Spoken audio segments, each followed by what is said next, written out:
Thanks for tuning in to this week's edition of the Brett and Matt Show. As always, he's Brett, I'm Matt, and this week we are covering our NBA draft preview.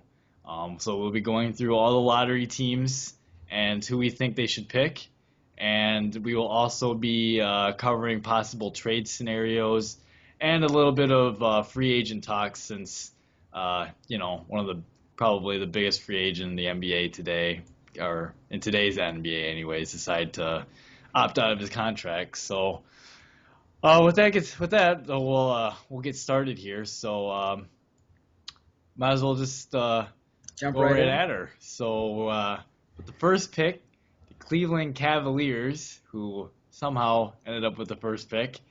Um, who do you have them taking, Brett? Uh, you know, I think it was no surprise, or at least it didn't seem like a surprise for the most part, that before Embiid's injury, it looked like they were leaning towards, Joel Embiid. I think Uh, so too. with him out, with the injury, I don't think they feel like waiting for him to get healthy. So I'm going to give them Andrew Wiggins. Uh, Also, by the way, before I get too much into this, it's the day before the draft, and I saw a tweet that apparently they offered to send a private jet to New York to pick up Dante Exum for a workout. So they're still not at all settled on a player at this point. Doesn't seem Um, that way, yeah. so it'd be surprising. Exum, by the way, I don't believe hopped on the plane. I think he turned it down, so that's kind of funny. But yeah, give him Wiggins. He can play the two if they feel like trading Deion Waiters, which is something throughout the season had been discussed. And he can also play the three. With Luol Deng being a free agent now, they got a spot open, and Wiggins had potential, or he was discussed so highly coming into his college season that he couldn't possibly live up to it unless he literally just dominated everybody every game. So I think he kind of got hurt by his over, you know, And Bill Self might not have used him properly as well. yeah. But I think he's going to be a good player, and that should be the pick that Cleveland goes with. That's fair. I also have the Cleveland Cavaliers taking Andrew Wiggins. Not just because I'd like to see Jabari Parker end up in Milwaukee where he wants to be, but mainly because you kind of hit Luol Deng's leaving. The team defensively was terrible. You draft Wiggins, you can plug him in right away. He'll that's the one thing he'll be able to do right away is play really good defense. The other issue is if you decide to draft Parker instead, you have Dion Waiters and Kyrie Irving, who are both more ball dominant guards. Then you have Anthony Bennett, who is a tweener in terms of being a three and a four, and he probably plays where Parker would play or be more suited in the Yeah. post, anyways. And you're just adding another offensive player when you really need defensive help at this point, especially if you want to make a push. I think to go to the playoffs, it just doesn't make sense to me. I know there's talk, and I read something today that apparently the owner of the team wants them to take Wiggins, and management wants apparently to take Parker. Well, last year the owner of the team wanted them to take Victor Oladipo, and management and coach wanted Anthony Bennett. They took Anthony Bennett, and obviously we see how that turned out. My guess is with the new owner, with new management, that the owner is going to have a little more say this year, and probably, I have a feeling it's going to be Wiggins. It could be Parker. You kind of touched a little bit on Exum. I don't think it's going to be him, and obviously Joel Embiid with his foot injury. While I think, obviously I've heard he's a really good kid, and I hope he recovers and ends up being a really good player.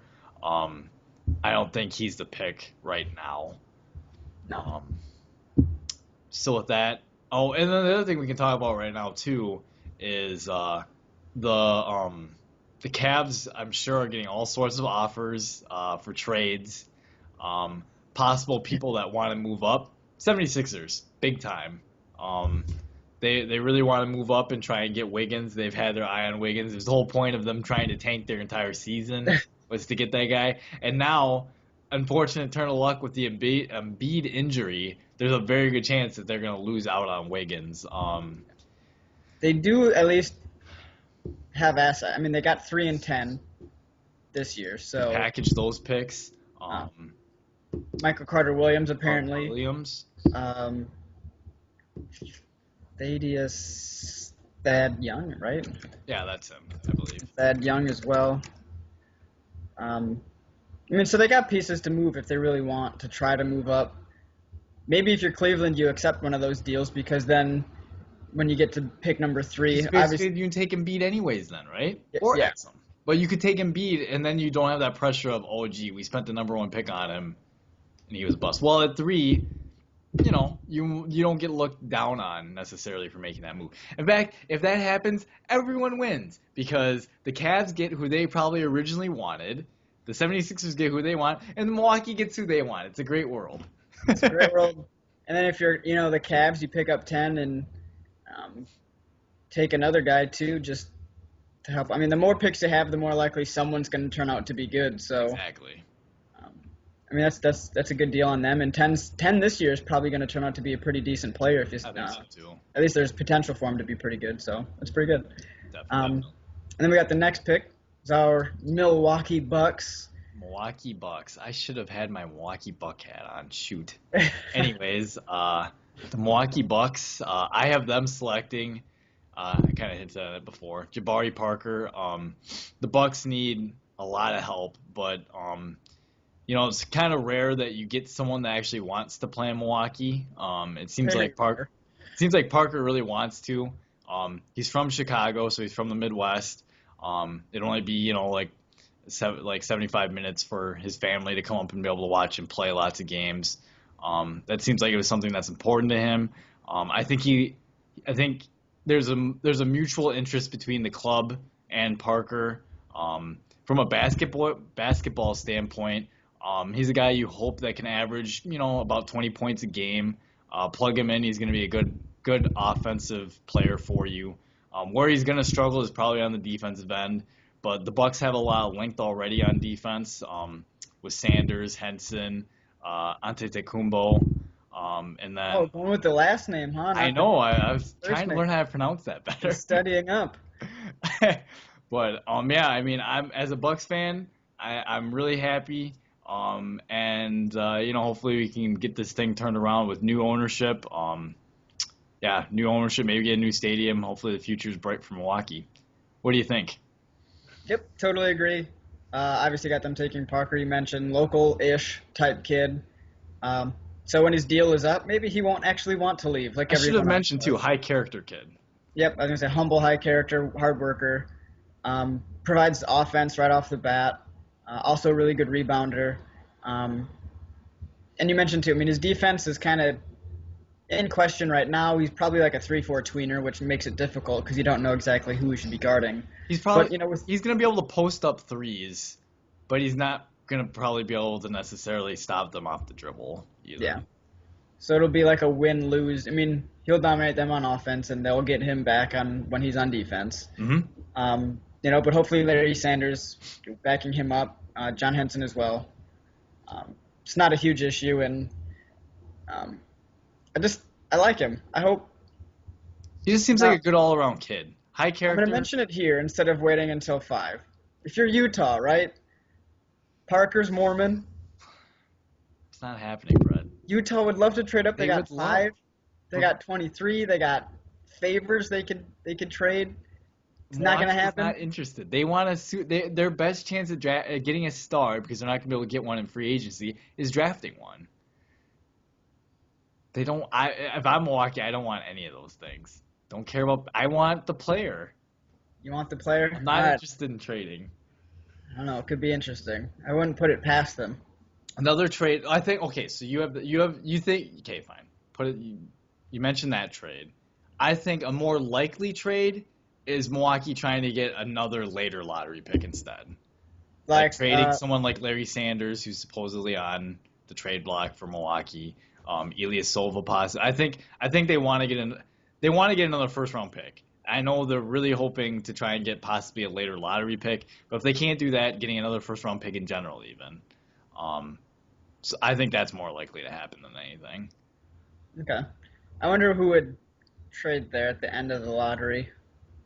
At the end of the lottery, Or if anyone, I mean, there's probably some.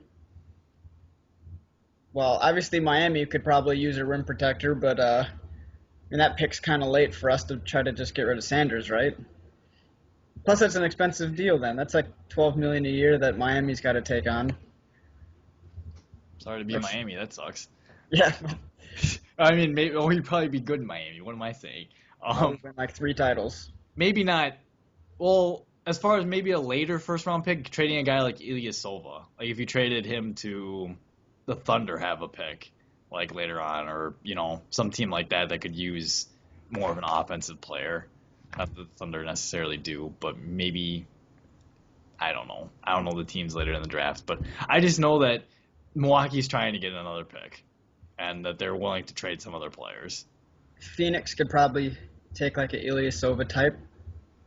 Phoenix, yeah, actually, now when you say that, They have who would to. you rather have? Would you rather draft a guy that is an unknown, or would you rather have the proven commodity? I guess. I mean, and Ilyasova is actually. I mean, he had a pretty good. His efficiency rating was high. His points, his shooting is all pretty good. Up until this last year, but I Right. mean, no one on the team was any good this last year, so you kind of throw that away a little bit. Yeah, I think Ilyasova would be a pretty good piece. Um, to dangle in front of some teams if we really want to pick up an extra pick at some point. definitely. But yeah, everything I'm reading says the Bucks are not going to trade the number 2 pick, according Just to Chad Ford. playing too much 2K, man. That's not what I just read it today on Twitter. Well, playing too much 2K is making me feel like trading all the time. So at number 3, this might be where we start differing in our draft a little bit. Who do you have the Philadelphia 76ers taking, who are just not happy? This is one of those drafts where we had a big 3 coming into it, and then one of them's not a big 3 anymore because he got hurt. So Philly's kind of screwed, but I think they're going to go with Exum. Really? Okay. Yes. I think That's they're fine. going to That's a good pick. think they're going with Exum, and literally know nothing about the dude other than what you can read. Like he didn't play here. I haven't seen any Australian high school basketball games or whatever league he was playing in Australia. And he's kind of like Michael Carter Williams in that they're both long, Both big guards. yeah, big long guards. But can he be a 2? I don't know. Like I haven't heard much about his shooting. He's not a style. good shooter, from what I read, or from what I've read. That's something he needs to improve. But I read that he's got elite quickness. He's got an incredible first step. He's 6'6" with a 6'9" wingspan, or yeah, whatever that is. I mean, him and Michael Carter Williams, if paired together. Now, of course, there's been word too that they might just trade Michael Carter Williams after Right, because they one think season. Exum has more upside, apparently. And he just won, player or rookie of the year, so it's kind of weird to trade him right Right, after. doesn't this seem kind of weird? Glad I'm not the only one that thinks that. But I've also heard that some teams like Exum, but they want to play him with another point guard. It'd be like 2 ball handlers in the backcourt. Kind of have like a slasher type in there as well, not just a guy that distributes. So I don't think it's totally crazy for Philly to go with Exum here. Okay, that's fair. In fact, probably more the consensus than what I have them slated to take. I have the 76ers taking Noah Vonleh from Indiana. Kind of a surprise pick. I think I have them taking him for one reason. Okay, so Exum has upside. Obviously, Vonleh has upside. And the other thing is, I think he would be a good fit with someone like Nerlens Noel, who's going to play the center position. And you put Vonleh in, slide him in at the 4, playing power forward. I just think that's a good place to start. He has similar. He might not have as high as pure upside as Exum, but I mean, I think the guy's apparently got monster reach, and he has all the natural physical tools to be a really good player. So that's who I have him slated to take. Probably won't happen. He's apparently been right. I mean, when he declared, many said, maybe around 8, but I've seen him go a lot higher than 8 in a lot of recent drafts. So it's not completely out of the question. And there's always surprises. Some weird stuff happens every year. And I should mention, the reason I don't have them taking Embiid here is simply because I don't think that you can play Noel and Embiid both at the same time. And taking guys that are coming off injuries two That would years be ago back at to the back same years that they do position that. would be kind of weird. And I don't know. Like Embiid's a really good talent, and there aren't a whole lot of players like him. I just think if they're in a more wanting to win now with all these young players, get them experience, like they need to be able to be on the court for one. So Vonleh allows them to do that. Right on, man. So So at next, number four we have the Orlando Magic. So let's see. You went first last. So I guess I'll go first. So the Magic are ecstatic that the 76ers decided to take Noah Vonleh because now they can take Dante Exum. So now they have a true point or someone to play the point and man with Victor Oladipo in the backcourt. They get possibly a guy that in 3 years from now he'll only be 21 and could be one of the top 5 point guards in the whole league for crying out loud. He's got that kind of upside. I kind of mentioned elite quickness. The one thing he doesn't have that's kind of lacking, he's not going to jump out of the gym. But I think he's going to be a guy that's going to figure out how to get into the lane and draw contact. He's a guy that could definitely be shooting a lot of free throws down the stretch and stuff like that. I expect him to be a good defensive player. Pair him with Victor, who's already a good defensive player, and the Magic have a pretty good backcourt all of a sudden. it's not a bad pick. Makes some sense too because I think Orlando tried to force Vic to be kind of like a point guard. They did that on purpose to try and tank Brett. Probably. They also didn't play him a lot of minutes. I got them because they have the second lottery pick where they can pick up another backcourt mate. I had them taking with their first pick, Embiid.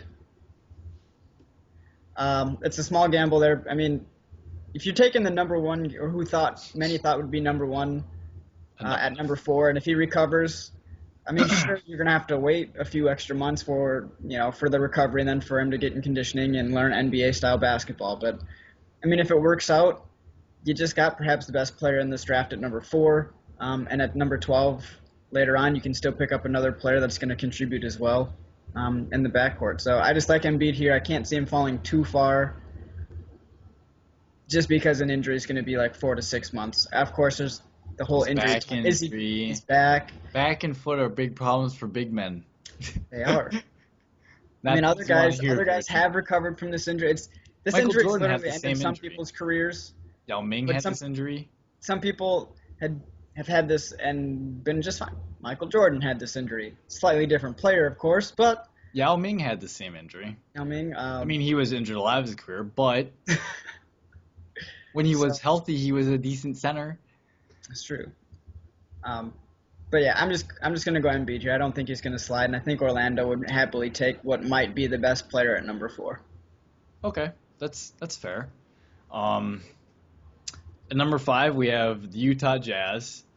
You mentioned them before trying to trade up. I don't see it happening. I hope you don't see it happening. But assuming they are stuck at pick number 5, who do you have them taking? Assuming they're stuck, I gave them Vonleh. And I've seen him in person and a lot of times on TV. He's got some pretty solid tools to work with. He can go over his left shoulder, which honestly might have been really one of his only moves that he had at this point. But he can and will develop some other post moves. And he's also got some pretty solid range on his shot to kind of be like a stretch 4 a little bit. And I know Utah's got some young, front court guys. I think their guys are only like 22, both of them. But they've also let some guys go recently. And Millsap. Yeah, Millsap was one, and I forget who the other one was, but he's no longer there either. So Jefferson? Maybe, yeah. Al Jefferson? Yeah, so I mean, they could use a guy, and Vonleh has been rising up a little bit on the draft boards, and I think this is a good spot for him. Okay, that's fair. I have the Utah Jazz taking the player you'd mentioned earlier, Joel Embiid. Have him falling to number. He's not going to make. I don't think he may. In all realism, I don't think he makes it past Boston at number 6. But I have the Jazz scooping it up right now. I mean, you kind of hit on him a little bit.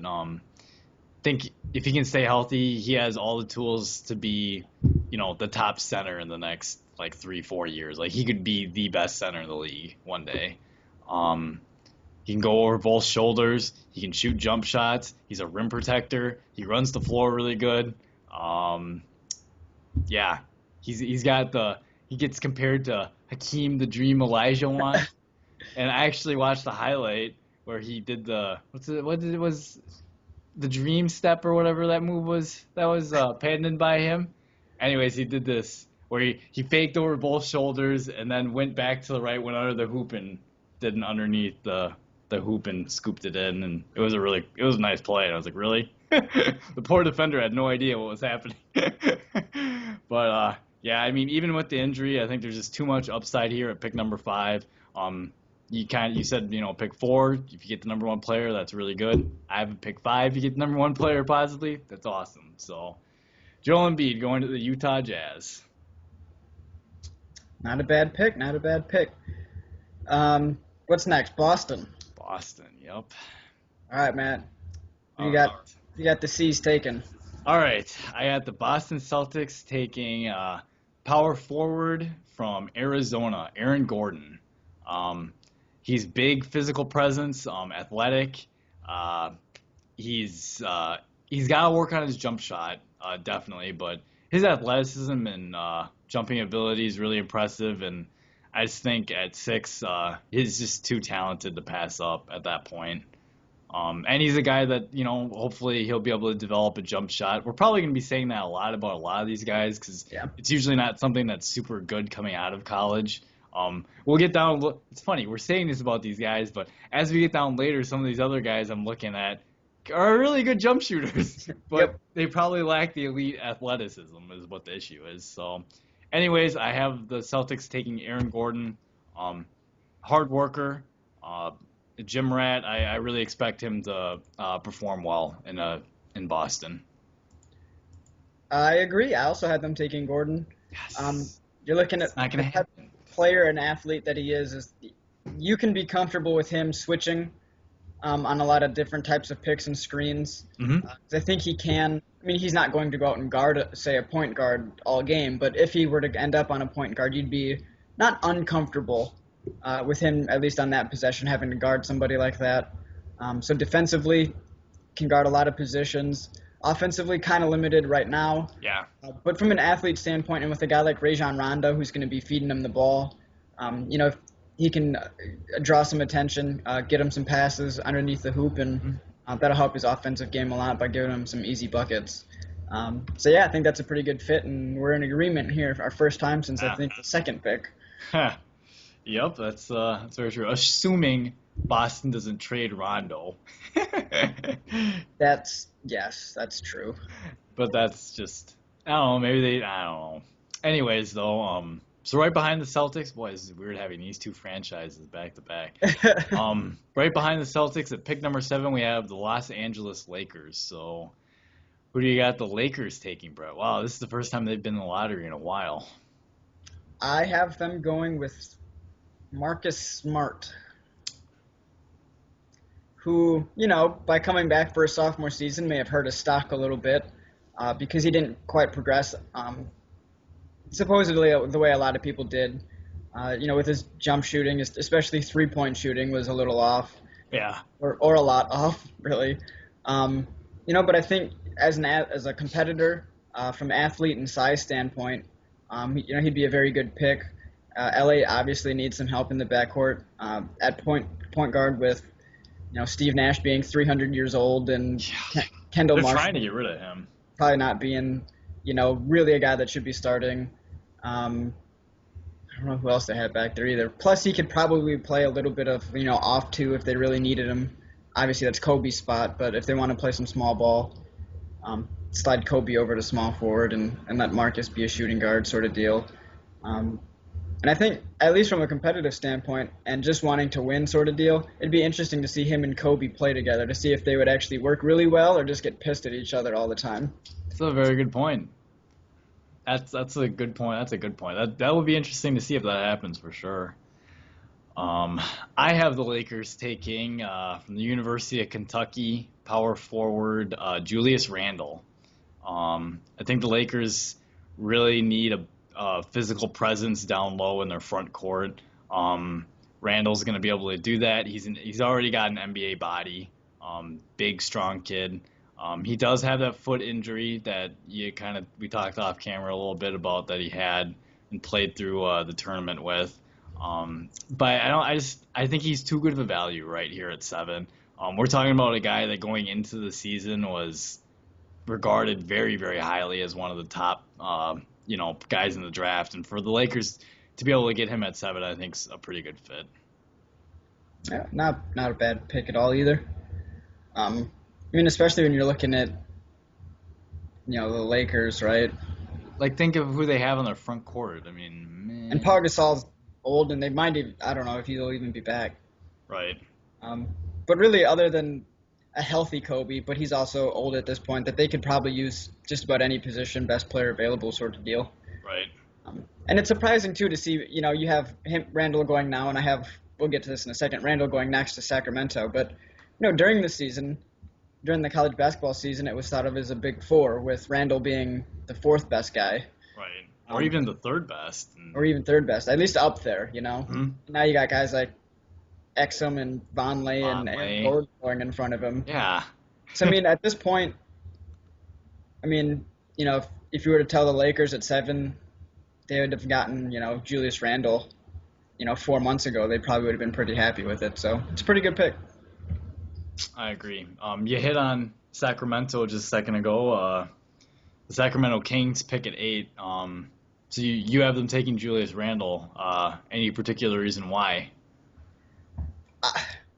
It's going to be Randle, or it's going to be a guard, I feel like. Obviously, they're not going to draft. There's no centers worth it, plus they have DeMarcus Cousins. Boogie. Rudy Gay just opted into a $19 million deal. Why you give that guy an option to opt into $19 million? But so small forwards out of the question. I'm thinking maybe a point guard, maybe Alfred Payton, sorry, would have been the guy, but you just worried that's too high? Yeah, I just don't pretty much.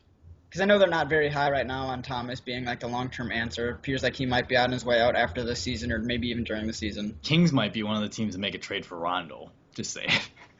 Or that. They could use him. I feel weird giving them a power forward because I feel like they have a ton of power forwards on their team. Yeah, they do. They drafted Derek Williams a couple years ago, and we both were pretty high on him at the time. I remember thinking, wow, this guy's exciting. I thought he was going to be awesome. And it just hasn't happened. Royce White, I don't think that guy even plays because he's, got phobias and stuff. You draft Randall. Yep. Spacing is going to be an issue, isn't it? Is Randall a good jump shooter? I think DeMarcus Cousins is a pretty good center when he wants to be and isn't busy getting in fights and throwing people across courts. In all seriousness, he's a pretty good center. Yeah. I guess Randall, if he proves he can hit open jump shots. If he can hit a 15-footer, 15 to 17-footer, you're not asking him to be a stretch 4 out to the three-point line. He just needs to be able to hit some sort of mid-range game. And to be fair, Kentucky didn't really add. Kentucky pretty much said, hey, just pound the ball in every time that you get it. So which is what they did with most of their players, because even the point guards and shooting guards, because they're just athletically better, but basketball skill-wise, for most of them, not quite where they need to be able to do three-point shooting stuff and running all this other kind of play. So, right. Hell, it worked. It got him to the championship game.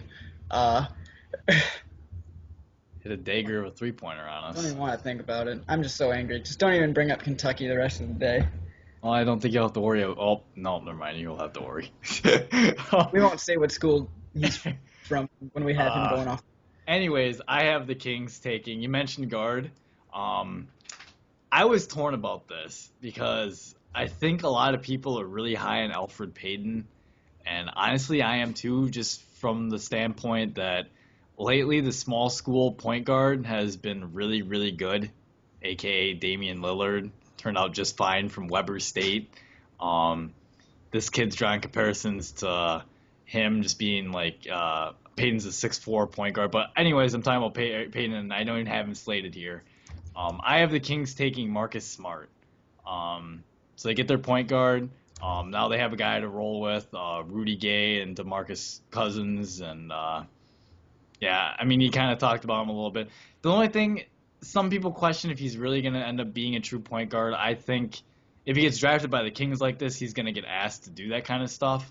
Um, and it could be good for the Kings. I mean, he's a really competitive guy, wants to win. I think that kind of attitude needs to be a bigger part of like what they want to do anyways. So I like the fit, and I think it will definitely help the Kings right away. All right. And then next we got Charlotte The Charlotte Hornets. Yep. Hornets. I'm glad the Hornets are back. I am too. I'm stinking Bobcats. What a dumb idea. Anyways, I suppose I can start with these guys. So the Charlotte Hornets, I personally do not love this pick, but everything I am reading has been saying this is who they're gonna go with. So this is who I'm gonna go with, just because I guess it's who they really like. I have the Hornets taking from Creighton, Doug McDermott. Dougie McBuckets. Dougie McBuckets. I don't like the pick personally, but I will say the guy is going to be able to score. He's got a high basketball IQ, coming from his father being a coach. He's been around basketball obviously his whole life. He's a hardworking kid, and he'll be able to, like I mentioned. I mean, we kind of talked a little bit about shooting and how these other guys can't. He's one of those guys that'll be able to knock down shots for your team. The problem he's going to have is he's not super athletic, and he's not big enough to play the 4. So that means he's going to have to play the 3, which means there are going to be times when he's guarding LeBron James or Carmelo Anthony and other threes that are just going to be able to completely take advantage of him. And he's going to be a liability on defense. And for me, long-term picture, I could be wrong about this, but for me, long-term picture, I see him being at best a role player that comes off the bench.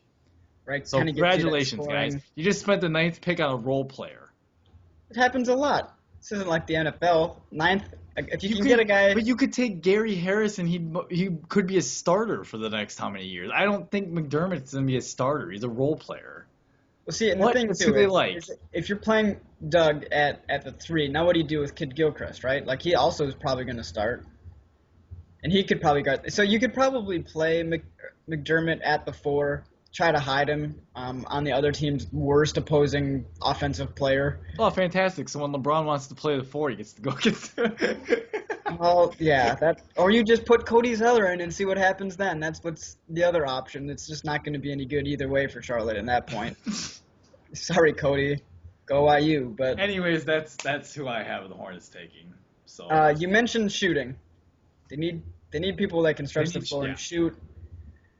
So with that, going with the Canadian Nick Stauskas from Michigan. nice pick. I like that pick. They need a shooter.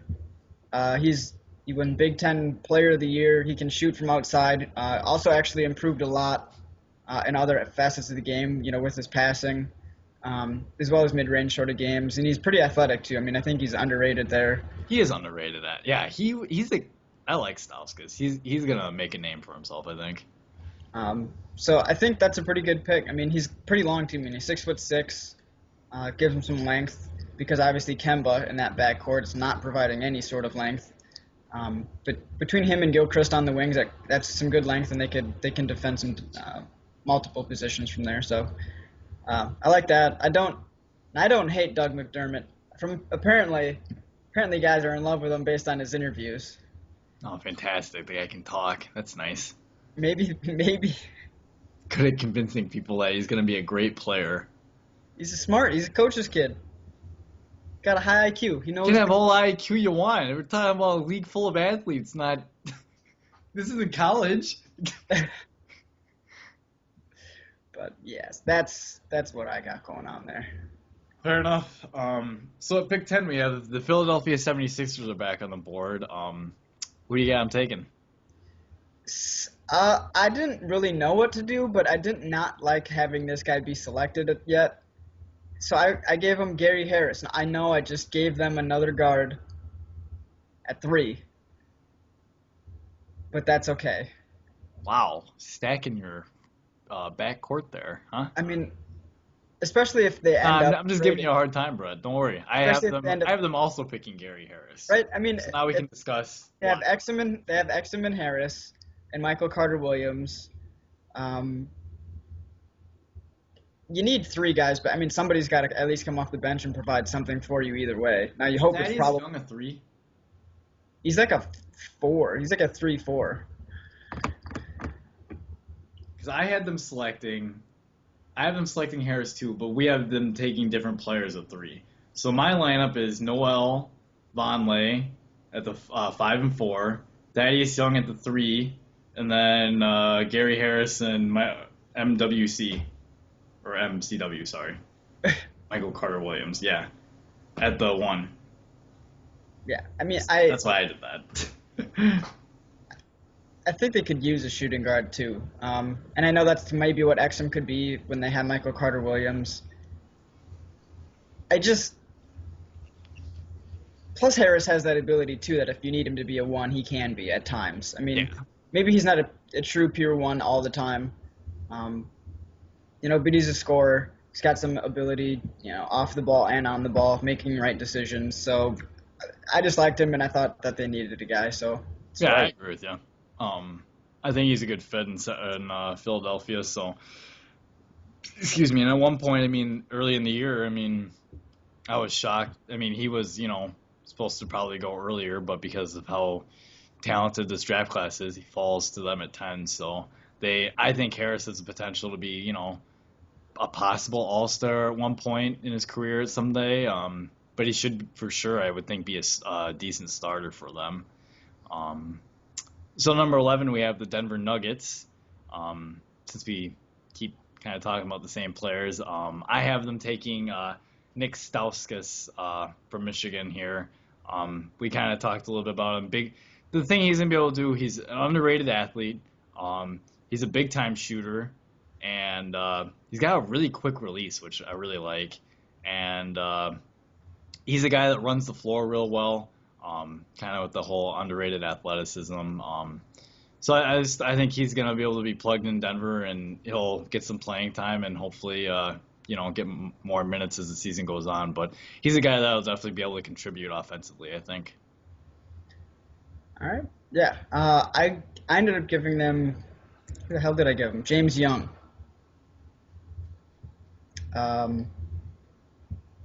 Yeah, he's a 6'7". He's basically kind of like what you said. He's not as good of a shooter as Stauskas, but he can shoot.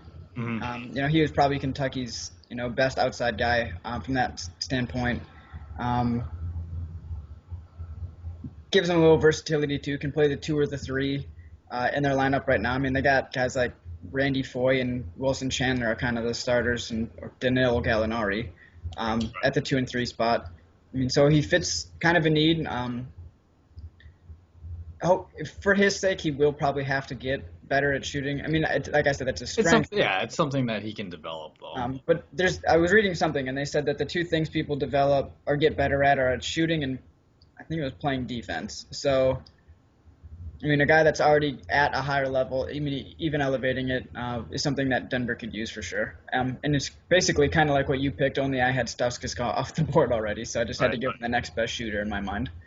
That's fair. So at number 12, we're back to the Orlando Magic. Who do you have them taking? So now this is where I had them going with the guy that you already had come off the board. I think you didn't have him come off the board yet, right? Alfred Payton? No, I talked a little bit about him just because the Kings might favor him actually over Smart, but I haven't mentioned him yet. Because you had Orlando taking, who'd you have Orlando taking earlier, Exum? Yep, I had them taking Exum. So we're both in agreent that they kind of are looking for another guy. They're looking for, a guy in the backcourt. Mm-hmm. And if you can get a guy like Alfred Payton, who's got some good size. 6'4", yeah. 6'4". He's quick and shifty off the bounce. Really good passer. Good athleticism. He's going to play some defense and force turnovers. Yeah, he's already got good defensive skills. Which, between him and Vic's also really solid. Oladipo on defense. I mean, having those guys try to mug opposing, points and shooting guards is going to be at least good for them defensively. Mm-hmm. Yeah, and he's risen up the boards. You didn't hear a lot about him. You talked about him earlier, but I think that pairing with him and Vic, and then you go back and hope Embiid becomes that's the guy I had them selecting at 4 becomes the guy that many expect, and all of a sudden you guys are pretty solid. Yeah, 2-3 years down the line. that's a good point. So I have the Orlando Magic. This is maybe it can come as a surprise pick. I have them taking from Croatia, Dario Saric, small forward. He's actually going to play the next 2 years in Europe still. But I have them taking him and his rights, just mainly because say the Magic struggle again next season, well then you have a guy you kind of stash away for when he does come. Ultimately, I just thought that the upside is probably a little too much to ignore at this point, and I just thought for fun I'm gonna have him take him.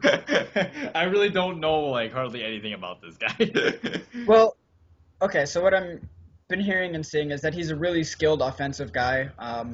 As seems to be the word all the time, on kind of foreign guys. Right. He's not a great athlete, but he can do a lot of things. Kind of like Boris Diaw or Lamar Odom with his size and his passing and his shooting skill set. Even being able to lead breaks. I'm just letting you know those are the types of players he's like. So just compare this guy to Boris Diaw. Yeah, and he's not gonna weigh 300 pounds, Brett. So come on. Does Boris weigh that much? He looks like he weighs that much. So don't ask me. How big a ring do you think he has to get then? Seems to play pretty well lately, huh, Matt? Yeah, you know who did that for him? Tony Parker. Doesn't matter. The guy plays good. All I'm saying is from a skill standpoint anyway. Not saying that Dario is going to end up ballooning up and not being as good athletically as he probably should be. Just compare this guy to Boris Diaw, Brett. He's nothing like Boris Diaw. Dario? How do you figure? Are you kidding me? Boris Diaw throws his weight around. Have you seen it? Even I've seen this guy. He's skinny. Yeah. He's not throwing his weight around. He throws his weight around now, but I'm saying from a skill standpoint, not what they look like. The skills in terms of ball handling and passing and being able to create offense for you and others. Anyways, so the Minnesota Timberwolves are up at pick 13. So I have them. They're ecstatic, by the way, because they would really like a new point guard because Ricky Rubio is overrated and not doing that well. So they're going to take Elfrid Payton from Louisiana Lafayette. And I kind of hit on this. We kind of talked about this guy's potential. He's a guy that's going to, really push Rubio, I think, and could really be the future at the point guard position for the Timberwolves. All right. So you're going to go with I don't know why I just copied and pasted that. You're going with Elfrid Payton, who I already had. I'm kind of going similar-ish, but I'm going to give them Zach LaVine from UCLA. Oh, okay, sure. I kind of word is floating around that he's got that guarantee. Now, of course, maybe somebody else falls and Minnesota backs off on that guarantee a little bit for Zach, but I mean, LaVine's kind of a player that is kind of like a Gerald Green or really a poor man's Super Russell Westbrook. Guy. Huh? Super athletic, right? Yeah, so I mean, I was going to say kind of like a poor man's Russell Westbrook, and that he probably won't be as good of a player, but he's going to be a little bit taller, longer. And in terms of, again, style of play, being able to slash quickly, he's going to elevate. He can be that combo guard that can handle the ball from time to time. And run the offense, but he can also play off it. And realistically, Minnesota.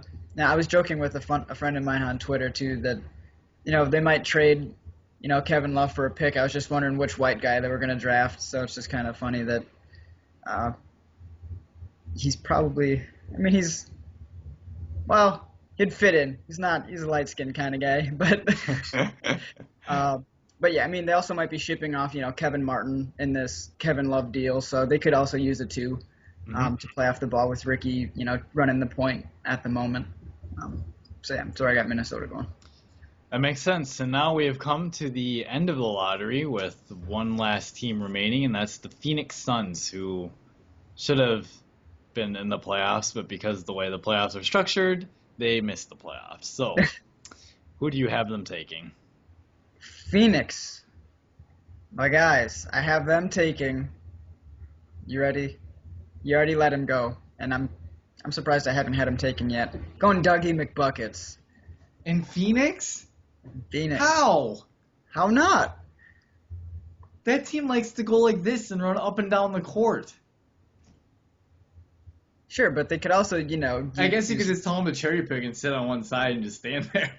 Right? He's not going to play defense anyway, so don't worry about it. If you don't think, I mean, okay, could you imagine though, like in an fast-paced tempo kind of offense, if he was the trail guy coming down the court and you just like flip it back to him for an open three, that's gonna work pretty well. That's an interesting pick. I think. I'm just going to say that's an interesting pick. I have them taking James Young. Well, Who's going to fit in really good in Phoenix because he's athletic. Yeah, I already had him gone. So I think we have the exact same players going in the lottery, right? No, I have the kid from Croatia going in the lottery too. Yes, and so who do you have instead? The point guard we just mentioned, the guy from UCLA. Oh yes, Levine. That's right. I was sitting there, I'm like, where did we do different? Okay. So it seems, yeah. I mean, out of the top 14, we have 13 in agreement. So we'll find out how silly we are pretty quickly if, as soon as two guys that we weren't expecting get drafted, we're already far off our picks. Right. I mean, you could have. I guess they don't need a point guard, do they? In Phoenix, no. Yeah. Not with Dragic there. And I mean, they got Eric Bledsoe and Gerald Green on the roster as well. I figured they could use a 3 or a 4, and which is probably where your guy that you selected would be end up being more of a 3. He's like a 2-3, James Young, right? What about your boy Adrian Payne? I like Adrian Payne. I just don't expect him to go in the lottery. People don't draft old guys in the NBA draft lottery. What about Shabazz? He's too small. And a point guard. Come on, Brett. You don't like Shabazz Napier? Come on, man. I think he's got a spot. LeBron really likes him. Apparently the Heat are trying to trade up so they can draft him. Right, but where do you think a guy like Shabazz falls or goes? Like, at what point in the draft should he be taken? I mean, you got other point guards. Do you think Phoenix is signing Bledsoe to a long-term contract? I don't know. Because if you let Bledsoe go, then they seem to really like the whole 2-point guard thing. Because they play what's his name? The Dragon? Dragic. Yeah, that guy. They play him and Bledsoe at the same time. They like the whole 2-point guard thing. Yeah. Works well for them, obviously. Gotta run. Which is funny, how you just mentioned Levine. I'm here looking at Chad Ford's mock draft. At pick 18, the Suns are on the clock again. That's where he has Levine going, is number 18. The Suns. To Phoenix? Yeah. Hell, let's see. It makes sense, though. I think he's flying up draft boards because he worked out really good. I mean, if you look at it, yeah, they do have a pick at 18. They also have pick 27. I don't think Shabazz will be there at 27. Chances are, at the very least, the Heat take him at 26 right in front of him. So, at least that's the way that I would do it if I was the Heat, based on your apparent point guard play this season. And you can't keep LeBron continuously playing the point, as much fun as that is. There's also another point guard that's out there, too, is that kid from Syracuse, Tyler Enos, I think. Left as a freshman, and some people are pretty high on him. So it'll be interesting to see, where those next point guards go between Tyler and Napier. Any other players that you think might sneak in to the lottery? We mentioned Adrian Payne. I legitimately think he has a chance, but I don't think it's a great chance just because of his age and how he looked at some points during this season. Maybe Tyler Enos, is that how you say his last name? Yep. Kid for the point guard from Syracuse. He's a possibility. Shabazz maybe right at the end. But otherwise, I think we kind of hit on what most lottery picks will be, to tell you the truth. Yeah, I mean, you look at guys that'll be taken later in the first round. Not guys that are going to be lottery picks, but I mean, a guy like Mitch McGary has some intrigue. Yep, Mitch McGary. Because he was, so highly thought of until he got hurt this past season. Then failed his one and only drug test, apparently. First time and only time he's ever smoked pot. Patrick Young, possibly center from Florida. Yep. A guy like PJ Hairston. I believe he was in North Carolina, but he got kicked out. So he's been playing. Jarnell Stokes from Tennessee. He had his showings, towards the end of the season, the SEC champion or SEC postseason tournament, and then through their little mini run in the NCAA tournament, I think turned a lot of heads because Tennessee was kind of an under the radar type team. Mm-hmm. But he got himself noticed, and he'll definitely be a first round pick. Kind of he's not the most athletic type of guy, but he's just a brute, he's a beast. He's going to outwork you for boards and position himself in his body to, to make plays offensively and defensively. Clee Anthony Early, the kid from Wichita State, might have actually been, if you just watch that game against, Kentucky in the tournament, probably looked to many, or to some at least, like perhaps the best player on the court during that game. Mm-hmm. Unfortunately, he's kind of like a tweener, and I think he's also the kid that during that college sport, like 3-point shooting and dunk contest and all that other good stuff, he tried to dunk over some guys and tripped and fell. So there's some pretty epic video out there of him just almost dying trying to do a trick dunk. But he's a pretty solid player as well. Fair enough. Yeah. So, anything else you want to discuss today?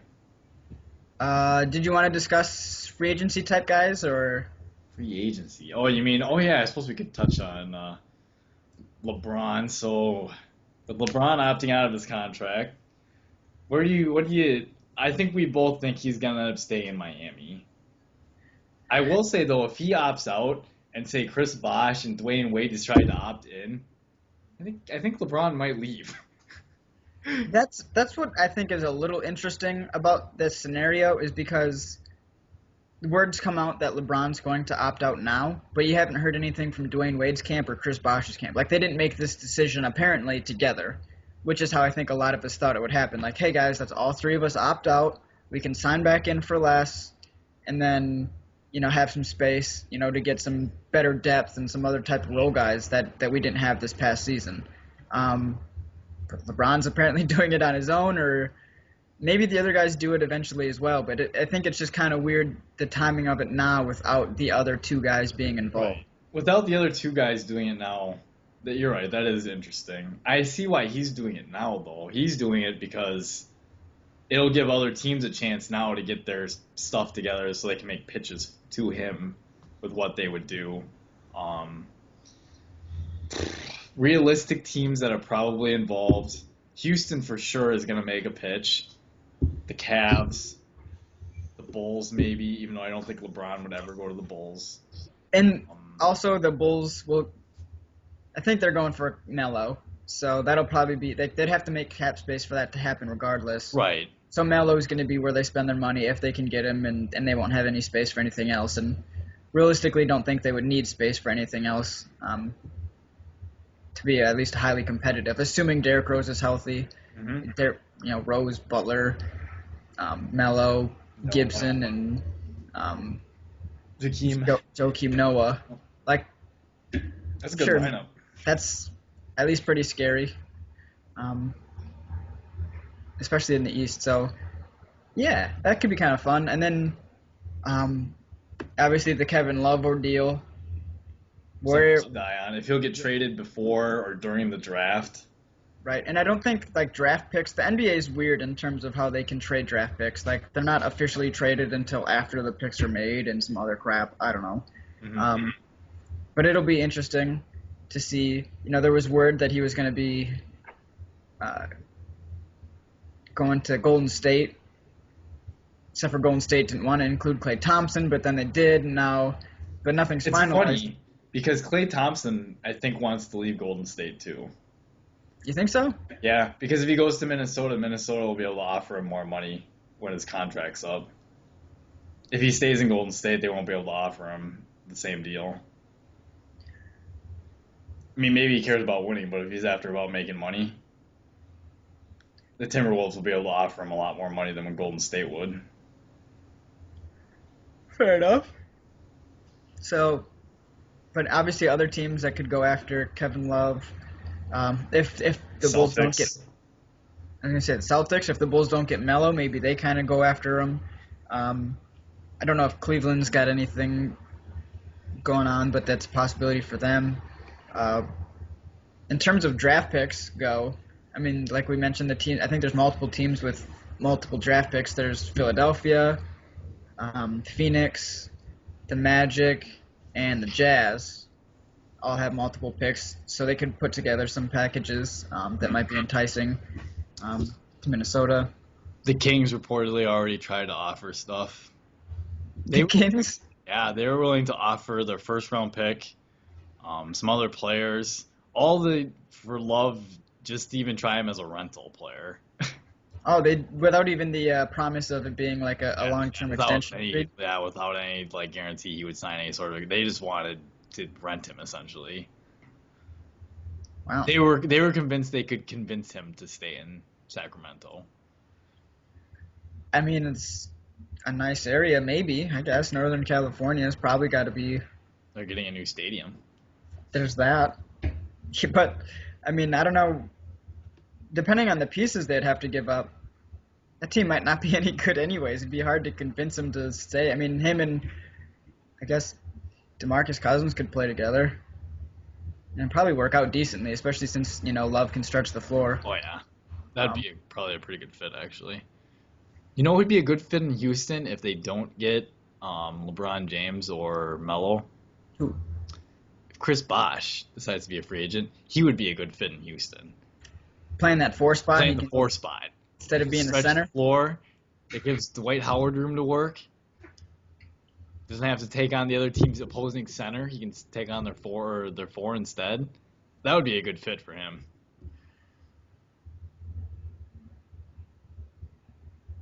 Why not? Let's see who they got over there. Who is their 4 right now? Right now? Jones.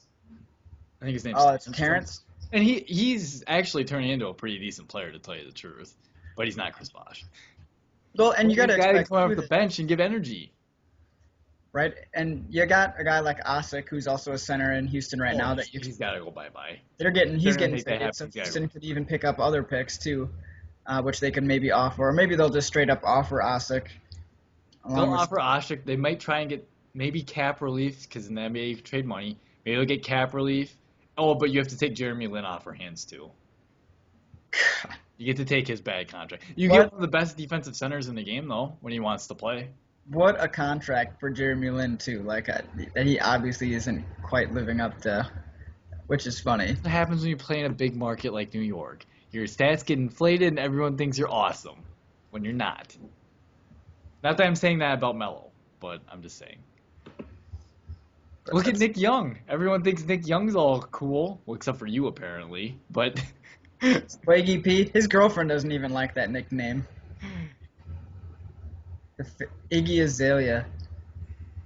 Babe, by the way. So, yeah, I mean, anything else that's happened recently in other sports at all? I mean, I know... No, I mean... I haven't watched a whole lot of the soccer. I did watch soccer. I threw up a little mini post on my thoughts on the second half of one of the soccer games I watched over the weekend, up on the BrettandMattShow.com. Nice. In the U.S., there was a guy. Did you see that guy bite a player? I did see that guy got bit. For the third, he's bitten dudes 3 times now. Hasn't been booted out of the league or anything yet. I'm trying to stay positive about soccer, so I'm just not going to think about things like that. Reasons why I don't follow soccer all that much, but